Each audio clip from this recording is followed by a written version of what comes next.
दरम्यान ज्यांच्यावर न्याय देण्याची जबाबदारी आहे तेच जर आरोपींच्या भेटीला जात असतील तर जनतेनं कोणाकडून अपेक्षा ठेवावी असा सवाल संजय राऊतांनी केलाय। आमदार अपात्रतेचा निर्णय 10 जानेवारीला लागणार आहे आणि अशातच राहुल नार्वेकरांनी मुख्यमंत्री शिंदेंची काल भेट घेतल्यानं राऊतांनी ही टीका केली आहे। नार्वेकर हा ऐतिहासिक निकाल देणार असल्याचं त्यावर नितेश राणेंनी म्हटलंय। ज्यांच्यावर न्याय देण्याची जबाबदारी आहे ते जाऊन आरोपीलाच भेटले, ज्यांच्यावर आम्ही गुन्हा दाखल केलेला आहे। हां, ते आरोपी आहेत आमच्या दृष्टीनं।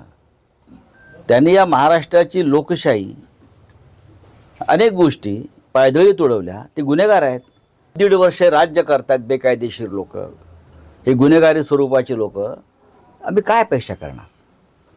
पण यांना जनता धडा शिकवेल। जनतेचं न्यायालय हे सगळ्यात मोठं न्यायालय आहे। कायद्याच्या चौकटीत राहून योग्य तो निर्णय घेतला जाईल असा ठाम विश्वास आहे। आणि मी जे वारंवार आम्ही पहिल्यापासून बोलतोय, माझं कुटुंब माझी जबाबदारी ह्याचा खरा अर्थ हे काही दिवसांनी कळेल जेव्हा उभाटामध्ये 2च आमदार राहतील, आदित्य ठाकरे आणि उद्धव ठाकरे।